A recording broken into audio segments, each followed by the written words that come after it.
दो बहनों की ये कहानी है। छोटी बहन का नाम स्वरास्वती था और बड़ी बहन का नाम गौरी।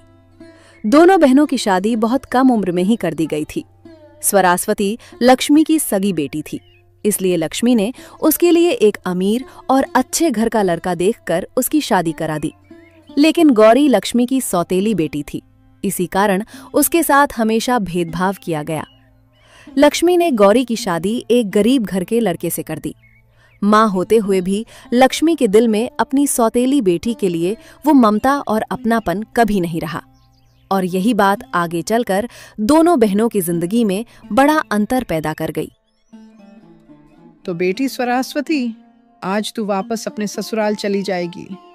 तेरे जाने के बाद मुझे तेरी बहुत याद आएगी बेटी। अरे माँ, कोई बात नहीं। वैसे भी मैं आपके पास आती जाती रहूंगी, आप इतनी चिंता क्यों कर रही हैं? और फिर मैं अभी नहीं जा रही हूँ, शाम को आपके दामाद जी मुझे लेने आएंगे। वैसे माँ, इन्होंने मुझे अभी ही घर जाने को कहा था। उन्होंने बताया कि उन्हें काम पर जाना है, इसलिए मुझे अकेले ही जाने को कहा है। अरे गौरी, तुझे किसने रोक रखा है? जब तेरे पति ने तुझे जाने को कहा है तो चली जा। वैसे भी तू रहे या न रहे, मुझे कोई फर्क नहीं पड़ता। आखिर तू है ही तो एक लावारिश। माँ ने बिल्कुल सही कहा दीदी। वैसे भी आपके पति तो मजदूरी करते हैं, उस गरीब से भला क्या उम्मीद की जा सकती है? वो आपको लेने कैसे आ पाएंगे? बेहतर है आप अकेले ही चली जाइए। स्वरास्वती, तुम ऐसे मत कहो। वे भले ही मजदूरी करते हों, लेकिन मेरे दिल में वे बहुत अमीर हैं, तुम्हारे पति से भी कहीं ज्यादा। गौरी की इस बात में गहरा आत्मविश्वास झलक रहा था। ये सुनते ही लक्ष्मी को बहुत गुस्सा आ गया और उसने कठोर स्वर में कहा, तेरी जुबान आजकल बहुत चलने लगी है गौरी। तू मेरी बेटी से इस तरह बात कर रही है? अभी यहाँ से चली जा। तेरे पति तुझे लेने तो आएंगे नहीं, इसीलिए तू अकेले ही निकल जा, नहीं तो देर हो जाएगी। ठीक है माँ, मैं चलती हूँ। आप अपना और पिताजी का ख्याल रखना। गौरी ये कहकर अपने ससुराल की ओर निकल पड़ी।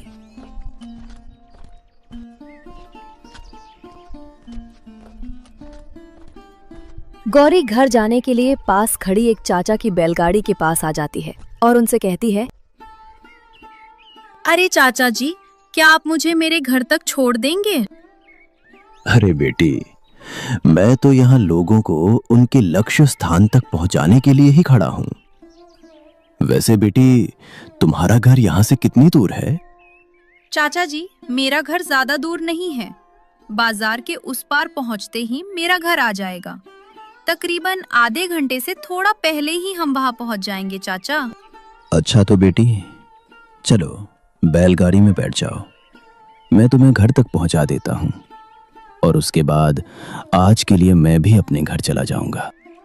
चाचा के ऐसा कहने पर गौरी बैलगाड़ी पर बैठ गई और चाचा ने भी बैलगाड़ी आगे बढ़ा दी। कुछ घंटे बाद रघुनाथ यानी सरस्वती और गौरी के पिता बाजार से घर लौट आए।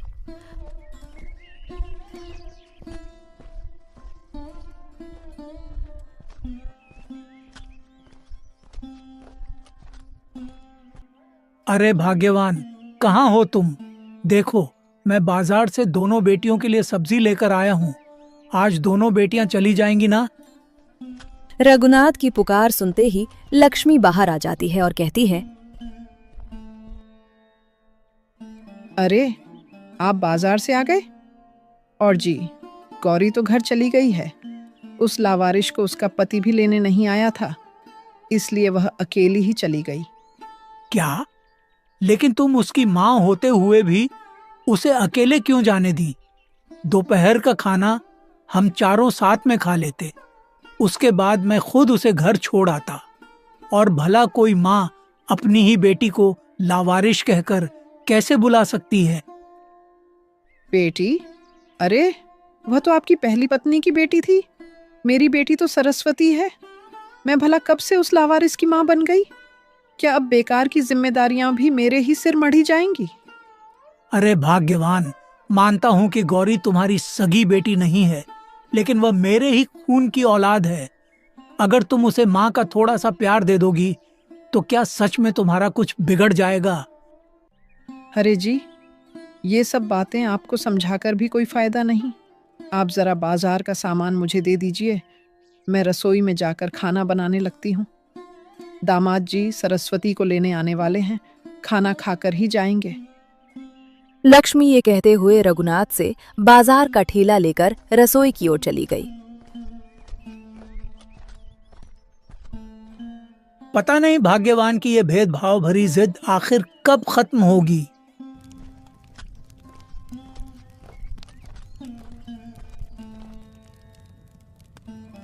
माँ, मैंने इनके लिए लड्डू बना लिए हैं और चावल भी चूल्हे पर चढ़ा दिए हैं।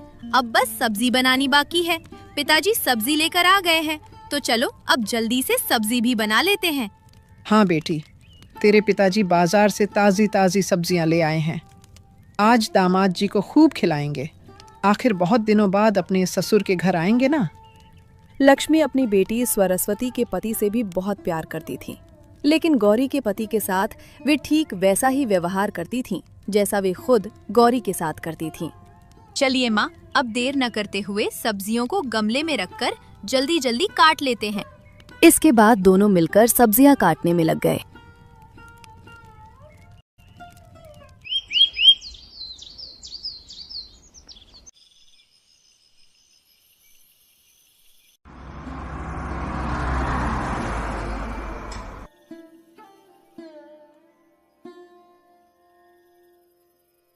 अरे रोहित बेटा, तुम तो शाम तक आने वाले थे, फिर इतनी देर कैसे हो गई?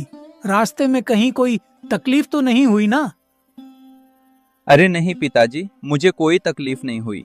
बस कुछ काम की वजह से थोड़ा देर हो गई, इसलिए मैं एक रिक्शा भाड़े पर लेकर आ गया हूँ। दोनों की बातों के बीच लक्ष्मी बाहर आ गई।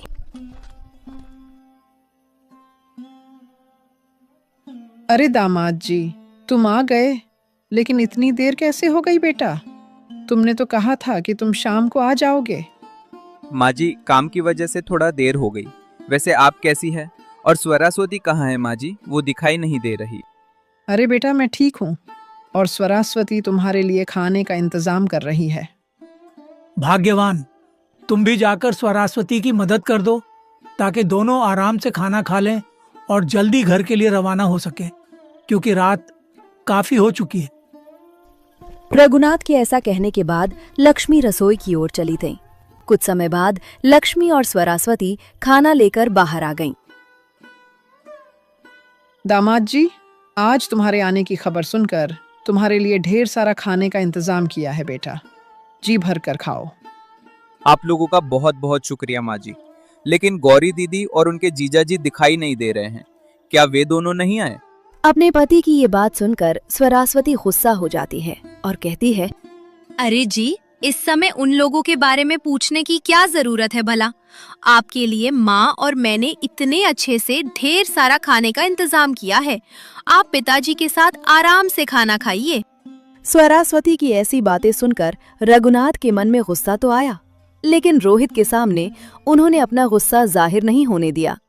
बेटे रोहित, ये सब बातें छोड़ो और पहले खाना खा लो। तुम दोनों भी रसोई में जाकर खाना खा लेना। उसके बाद देर न करते हुए रोहित और स्वरास्वती घर के लिए रवाना हो जाएंगे, क्योंकि काफी देर हो चुकी है। रघुनाथ के ऐसा कहने पर किसी ने कुछ नहीं कहा। रोहित और रघुनाथ खाना खाने लगे। दूसरी तरफ लक्ष्मी और स्वरास्वती भी खाना खाने के लिए रसोई चली गईं। कुछ समय बाद रोहित और स्वरास्वती रिक्शे पर बैठकर घर की ओर चल पड़े।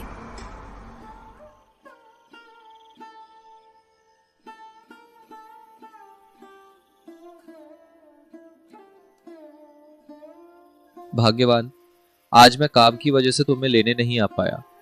माँ जी और पिताजी ने कुछ कहा तो नहीं ना? और तुम अकेली ही आई हो या पिताजी तुम्हें छोड़ने आए थे? नहीं जी, माँ जी और पिताजी ने कुछ भी नहीं कहा।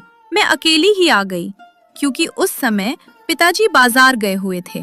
और आप तो जानते ही हैं, माँ और स्वरास्वती मुझसे ज्यादा प्यार नहीं करती, क्योंकि मैं उनकी सौतेली बेटी हूँ ना। भाग्यवान, इन बातों को लेकर ज्यादा फिक्र मत करो। कभी न कभी अचानक कुछ ऐसा भी हो सकता है कि माँ जी और स्वरास्वती तुम्हें खुद अपना ले। और पिताजी तो तुमसे प्यार करते ही हैं। उनके मन में कभी तुम्हारे लिए कोई भेदभाव आया ही नहीं। अपने पति नितिन की ये बातें सुनकर गौरी थोड़ी हैरान हो जाती है और कहती है, अरे जी, आप क्या कहना चाह रहे हैं? मुझे तो कुछ भी समझ नहीं आ रहा। ऐसा भला क्या हो जाएगा कि माजी और स्वरास्वती मुझे अपना लें? वे दोनों तो बचपन से ही मुझे ताने सुनाती आई हैं। अरे भाग्यवान, तुम कुछ ज्यादा ही सोच रही हो। इतना सोचने की कोई जरूरत नहीं है। कभी ना कभी सब ठीक हो ही जाएगा। और इन 2 दिनों में तुम घर पर नहीं थी, इसलिए घर का सामान भी खत्म हो गया है। एक काम करते हैं, कल हम दोनों साथ साथ बाजार चलेंगे और घर की जरूरत का सारा सामान ले आएंगे। हाँ जी, ठीक है, लेकिन कल आपको काम पर नहीं जाना है क्या? अगर काम रुक गया तो पैसों की समस्या हो सकती है। नहीं भाग्यवान, कल कोई काम नहीं है। कल मैं पूरा दिन तुम्हारे साथ बिताऊंगा। इन 2 दिनों में तुम्हारी बहुत याद आ रही थी। अब तुम आ गई हो तो मुझे बहुत अच्छा लग रहा है। खैर, अभी वो सब बातें छोड़िए। आप दिन भर काम करके आए हैं, थक गए होंगे। मैंने खाना बना लिया है। चलिए पहले खाना खा लेते हैं, फिर सो जाते हैं। भले ही सौतेली माँ लक्ष्मी ने गौरी के साथ भेदभाव करते हुए उसकी शादी एक गरीब लड़के से करा दी, लेकिन नितिन बहुत अच्छा लड़का है। गरीबी भरे इस जीवन में भी दोनों एक दूसरे के साथ बहुत खुश रहते हैं।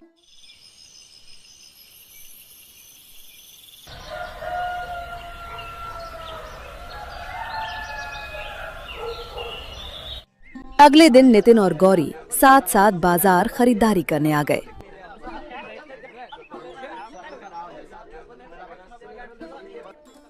इसी तरह बाजार में सामान खरीदते खरीदते अचानक गौरी की नजर बाजार के बीच अपनी छोटी बहन और उसके पति पर पड़ गई। अरे स्वरास्वती, तुम यहाँ कहाँ से आ रही थी? और रोहित, तुमसे भी कितने दिनों बाद मुलाकात हुई। बाकी सब ठीक ठाक चल रहा है ना रोहित? हाँ दीदी, ऊपर वाले की कृपा से सब कुछ ठीक ठाक ही चल रहा है। वैसे कल मैं भाग्यवान को लेने तुम लोगों के घर गया था, लेकिन आप और जीजा जी क्यों नहीं आए? अरे रोहित, अब तुझे क्या ही बताऊं। हम मजदूरी करने वालों को ससुर के घर जाने की फुर्सत कहाँ मिलती है। एक दिन भी काम न करे तो घर चलाना मुश्किल हो जाता है। इसी वजह से गौरी दिन में ही घर अकेली आई। अपनी दीदी और जीजा के साथ अपने पति रोहित को इस तरह बातें करते देख स्वरास्वती को बहुत गुस्सा आ गया और वो तीखे स्वर में बोली, अरे दीदी, आप हमेशा मेरे ही रास्ते में क्यों आ जाती हैं? भला आपको पता नहीं है क्या कि मुझे आपसे नफरत है? अब आप सामने दिख गईं तो मेरा पूरा दिन ही खराब हो जाएगा। ऊपर से आज तो अपने उस गरीब पति को भी साथ ले आई हैं। स्वरास्वती की ऐसी तीखी बातें सुनकर गौरी को बहुत बुरा लगा। वहीं नितिन को भीतर ही भीतर बहुत ज्यादा गुस्सा आया, लेकिन उसने अपने गुस्से को जाहिर होने नहीं दिया। स्वरास्वती, तुम भला ऐसी बातें क्यों करती हो? आखिर तुम मेरी बहन हो ना, फिर मुझसे इतनी नफरत क्यों? बहन? तू कब से मेरी बहन हो गई भला? और वैसे भी तुझे कुछ कहने से कोई फायदा नहीं। अभी यहाँ बाजार के बीच तमाशा मत खड़ा कर और हमें शांति से खरीदारी करने दे। स्वरास्वती की ये बातें सुनकर गौरी को बहुत बुरा लगा। उसने कुछ कहे बिना अपने पति के साथ वहां से जाना ही बेहतर समझा और उधर स्वरास्वती भी अपने पति के साथ अपने रास्ते चल दी। ऐसे ही जब गौरी और नितिन घर की ओर जा रहे थे, तभी रास्ते में अचानक गौरी की नजर उन चाचा पर पड़ गई जिनके साथ वो कल ही माँ के घर से अपने ससुराल आई थी। अरे चाचा जी, आप यहाँ? और चाचा जी, आप इस तरह उदास खड़े क्यों हैं? अरे बेटी, अब तुझे क्या ही बताऊं। जब से वो रिक्शा चलने लगा है ना, तब से बैलगाड़ी में जाने के लिए सवारी ही नहीं मिलती। आज तो अभी तक एक भी सवारी नहीं मिली। घर में थोड़ा सा भी राशन नहीं बचा है। यही सब सोचकर मन बहुत उदास हो गया है। अब हम जैसे गरीब लोग तो वो नया रिक्शा खरीद भी नहीं सकते। अरे भाग्यवान, ये चाचा कौन है? मैंने तो इन्हें पहचाना नहीं। अरे जी, कल जब मैं घर आ रही थी तब इन्हीं चाचा जी ने अपनी बैलगाड़ी में मुझे घर तक छोड़ दिया था। अच्छा, वैसे भाग्यवान, इनकी हालत देखकर मुझे बहुत बुरा लग रहा है।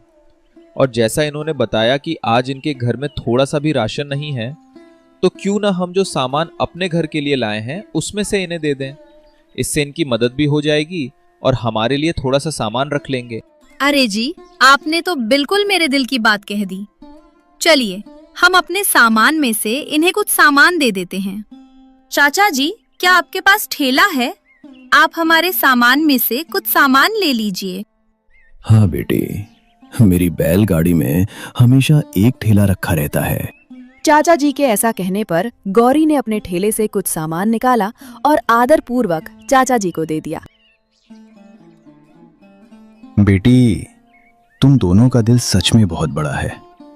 तुम दोनों का दिल से बहुत बहुत शुक्रिया। अगर आज तुम लोगों ने मेरी ये मदद न की होती तो शायद आज घर पर सभी को बिना खाए ही रहना पड़ता। तुम दोनों का एक बार फिर से बहुत बहुत धन्यवाद। अरे चाचा जी, धन्यवाद की कोई जरूरत नहीं है, ये तो हमारा फर्ज है। वैसे चाचा जी, अब हम चलते हैं, आप अपना ख्याल रखिए। ऐसा कहकर गौरी और नितिन अपने घर की ओर चल पड़े।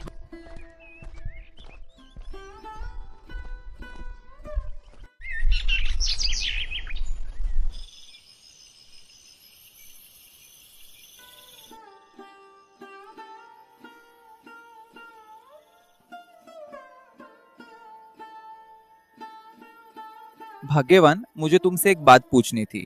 हाँ जी, पूछिए ना, क्या बात है? भाग्यवान, मुझे एक बात समझ में नहीं आती कि तुम अपनी दीदी से इतनी नफरत क्यों करती हो। सौतेली ही सही, वह तुम्हारी बहन तो है। तुम दोनों एक ही घर में साथ साथ खेलते हुए बड़े हुए हो। ऐसे में दिल में इस तरह की नफरत पालना ठीक बात नहीं है। अरे जी, अब आप भी उस गरीब गौरी की तरफ होने लगे हैं।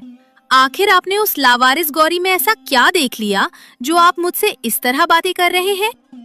अरे भाग्यवान, मेरा कहने का मतलब वो नहीं है जो तुम सोच रही हो। मैं तो बस इतना कहना चाहता हूँ कि तुम दोनों ही बहनें हो और अगर तुम मिलजुल कर रहोगी तभी जीवन में खुशियाँ आएंगी। आप ये सारी बातें रहने ही दीजिए। मैं उस लावारिस गरीब बहन के साथ मिलजुल कर नहीं रह सकती हूँ। कृपया आप ये सब बातें यहीं छोड़ दीजिए। रोहित भले ही अमीर था, लेकिन उसका मन स्वरास्वती की तरह अमीरी गरीबी का भेद नहीं करता था। वो स्वभाव से सीधा सादा, सरल और नेक इंसान था।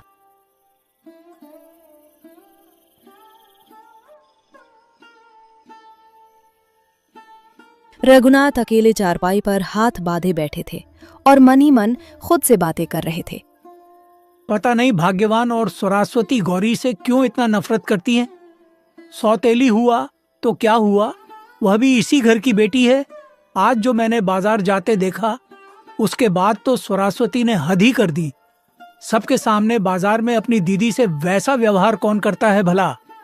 अब ऐसे और नहीं चलेगा, मुझे नितिन से मिलकर अच्छे से बात करनी पड़ेगी। इसी तरह रघुनाथ जब खुद से बातें कर रही होती है, तभी लक्ष्मी उनके पास आ जाती है और उनसे कहती है, अरे जी, ऐसे अकेले अकेले बैठकर इतना क्या सोच रहे हैं आप? नहीं भाग्यवान, कुछ नहीं। वैसे मैं सोच रहा हूँ कि कल एक बार गौरी के घर होकर आऊं। उस दिन भी बेटी गौरी मेरे पहुंचने से पहले ही चली गई थी, इसलिए उसे ठीक से मिल नहीं पाया। नितिन से भी मिले हुए बहुत दिन हो गए हैं, तो कल एक बार जाकर आऊंगा। वाह, उस लावारिस के घर जाने का तो आप सोच रहे हैं, लेकिन मेरी बेटी स्वरास्वती के घर भी तो आप जा सकते हैं। भाग्यवान, मुझे इस समय कोई बहस नहीं चाहिए। कुछ बातें दिमाग लगाकर भी सोचा करो। उस दिन मैंने स्वरास्वती और रोहित को खाना वाना खिलाकर अच्छे से घर के लिए रवाना किया था, लेकिन गौरी से जाते वक्त मिल भी नहीं पाया। खैर, ये सब तुम्हें कहकर भी कोई फायदा नहीं। अगर खाना बन गया हो तो चलो, दोनों मिलकर खा लेते हैं। रघुनाथ के ऐसा कहने पर लक्ष्मी ने कुछ नहीं कहा और दोनों खाना खाने रसोई में चले गए।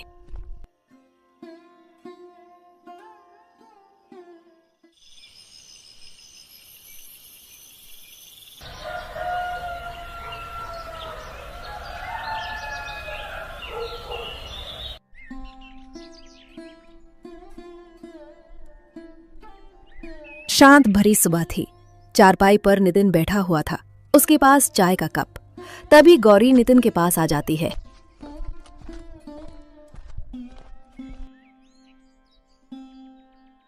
अरे, आप चाय पीकर अभी तक यहीं बैठे हैं?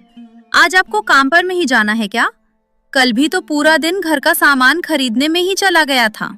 नहीं भाग्यवान, इन दिनों कहीं भी काम नहीं मिल रहा है, इसलिए इन दिनों मुझे घर पे ही रहना पड़ेगा। लेकिन ऐसे तो घर चलाना मुश्किल हो जाएगा। कल जो राशन लिया था उसमें से आधा तो चाचा को भी दे दिया था। अरे भाग्यवान, तुम इतनी चिंता क्यों करती हो? मैं हूं ना, मुझ पे भरोसा रखो, घर चल जाएगा। आप पर तो मुझे पूरा भरोसा है जी। ठीक है, अगर इन दिनों काम नहीं है तो आप थोड़ा आराम ही कर लीजिए। वैसे भी आप बहुत मेहनत करते हैं। अब मैं रसोई में जाकर काम में लगती हूँ।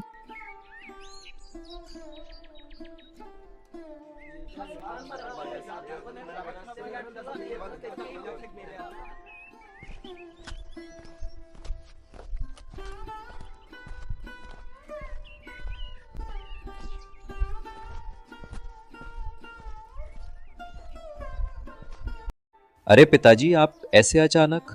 हाँ नितिन बेटा, कुछ परिस्थितियां ऐसी बन गईं कि अचानक आना पड़ा। वैसे गौरी बेटी कहाँ है? रघुनाथ के ऐसा कहते ही गौरी बाहर आ गई। अपने पिताजी को देखते ही वो खुशी से भर गई और बोली, अरे पिताजी, आप कब आए और माँ को साथ क्यों नहीं लेकर आए? वो बेटी, उस दिन तू मेरे घर पहुंचने से पहले ही चली आई थी तो तेरी बहुत याद आ रही थी, इसीलिए तुझे देखने आ गया। और रही बात तेरी माँ की, उनकी बात छोड़ो, मैं आया हूँ ना। वैसे आते आते तुम्हारे लिए बाजार से कुछ सामान भी लेकर आया हूँ।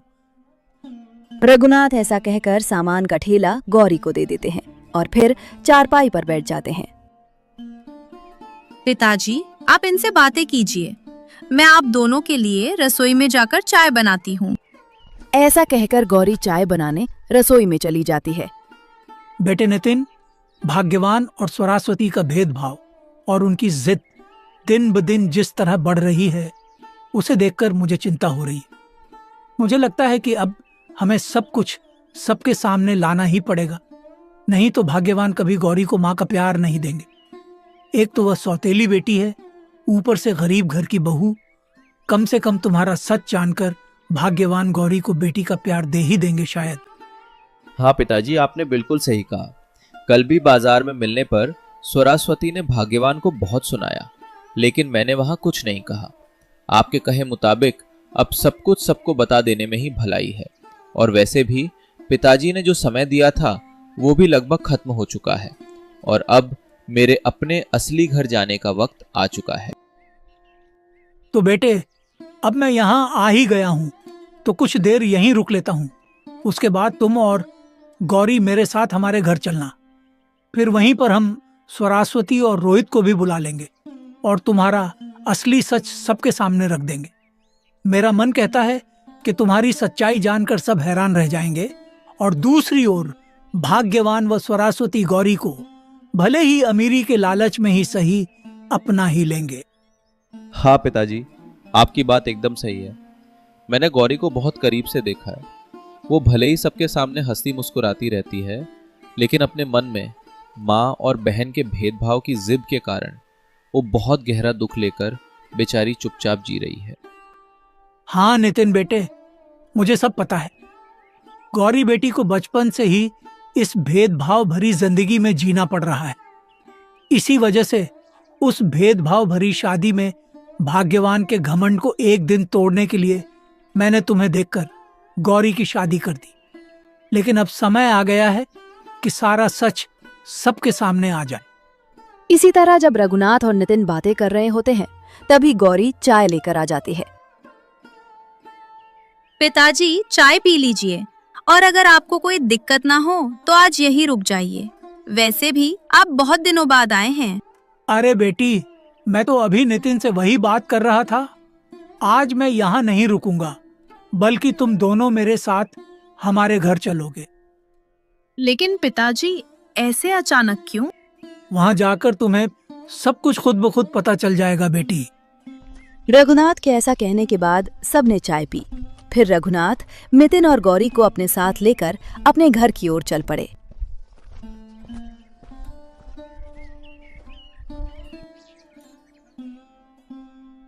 रघुनाथ ने स्वरास्वती और उसके पति को भी बुला लिया। पूरा परिवार एक साथ बैठा हुआ था। रघुनाथ हाथ बांधे गंभीर मुद्रा में बैठे थे। तभी लक्ष्मी ने बात शुरू करते हुए कहा, अरे जी, आपने ऐसे अचानक सबको क्यों बुला लिया? स्वरास्वती और रोहित को बुलाना तो ठीक था, लेकिन इन दोनों गरीबों को भी साथ क्यों ले आए? कहीं कुछ हुआ है क्या? हाँ भाग्यवान, अभी जो तुमने अपनी जुबान से कहा, इन दो गरीबों की बात, आज उसी पर फैसला होगा। ये फैसला सिर्फ इन गरीबों के ऊपर ही नहीं, बल्कि तुम्हारे अमीर दामाद और अपनी बेटी पर भी लागू होगा। अरे पिताजी, ये सब आप क्या कह रहे हैं? हमें तो कुछ भी समझ नहीं आ रहा। आप सीधे सीधे बताइए ना, आज इन गरीबों के बारे में ऐसा कौन सा फैसला होने वाला है? स्वरास्वती, तू अभी चुप ही रह। तुझे अपनी दीदी की इज्जत करना भी नहीं आता। बाजार के बीच जिस तरह तूने अपनी दीदी से वैसा व्यवहार किया, वो बिल्कुल गलत था। अभी तुम सब चुपचाप बैठे रहो। आज मैं तुम सबको नितिन की असलियत बताऊंगा, तब तुम लोगों को खुद समझ आ जाएगा कि असली गरीब कौन है और असली अमीर कौन। हाँ तो बताइए ना, हम कहाँ मना कर रहे हैं आपको बताने से? हमें भी तो इस गरीब की असलियत जाननी है। तो भाग्यवान, ध्यान से सुनो। नितिन किसी गरीब घर का नहीं, बल्कि एक सफल व्यवसायी का बेटा है। जमीन जायदाद की बात अलग है, और नितिन उनका इकलौता बेटा है। जब तुमने मुझसे कहा था कि स्वरास्वती के लिए अमीर लड़का देखो और गौरी के लिए गरीब, तब मैंने तुम्हारी तरह भेदभाव नहीं किया। मैंने अमीर गरीब नहीं देखा, बस दोनों बेटियों के लिए अच्छा इंसान देखा। अगर ये नितिन इतना अमीर ही है, तो फिर वो उस झोपड़ी में क्यों रहता है? उसे तो महल जैसे घर में रहना चाहिए था। तो सुनो भाग्यवान, नितिन के पिताजी का एक उसूल है। उसी उसूल के कारण उन्होंने कुछ साल नितिन को गरीबी में रखकर जीवन का असली अनुभव लेने दिया, क्योंकि उन्होंने भी जीवन में बहुत कठिनाइयों का सामना करके आज उस मुकाम तक पहुंचा है। बेटा, तुझे मेरा उसूल तो पता ही है। जिस मुकाम तक मैं पहुंचा हूं, वही अनुभव तू भी पाए। अगर तू सीधे मेरे काम में लग गया तो जिंदगी का असली मतलब नहीं समझ पाएगा। और मैं नहीं चाहता कि हमारे घर की बहू हमारी जमीन जायदाद और पैसे देखकर आए। तू कुछ समय गरीबी में रह, जीवन को समझ, और अपने लिए एक सच्चे और अच्छे मन की लड़की से शादी कर। जब जीवन का अनुभव अच्छे से हो जाए, तब अपनी बहू को लेकर घर वापस आ जाना। ठीक है पिताजी, आप जैसा चाहते हैं मैं बिल्कुल वैसा ही करूंगा। आखिर मैं भी आपका ही बेटा हूं, और मैं भी चाहता हूं कि आपकी मेहनत भरी जिंदगी के अनुभव मैं खुद भी हासिल करूं। रघुनाथ से ये सारी बातें जानकर सभी लोग हैरान रह गए। ये राज सिर्फ रघुनाथ और नितिन ही जानते थे। यहाँ तक कि गौरी को भी इस सच की कोई जानकारी नहीं थी। तो भाग्यवान, स्वरास्वती, अब पता चल गया ना कि कौन गरीब है और कौन अमीर। तुम दोनों हमेशा इसी में उलझे रहते हो। कभी इंसान को दिल से भी पहचानो। गौरी भले ही मेरी पहली पत्नी की बेटी है, फिर भी वो तुम दोनों को अपनी माँ और बहन ही मानती रही, पर तुम्हारे पास उसे समझने का दिल नहीं था। खैर छोड़ो, दिल से नहीं तो कम से कम उसकी अमीरी देखकर ही सही, शायद अब तुम दोनों उसे अपना मान लो। सारी सच्चाई जानकर और रघुनाथ की बातें सुनकर लक्ष्मी और स्वरास्वती को अपने बुरे कर्मों का एहसास हुआ। दोनों ने गौरी से दिल से माफी मांगी। इसके बाद पूरा परिवार फिर से एक हो गया और नितिन भी गौरी को साथ लेकर अपने असली घर लौट आया।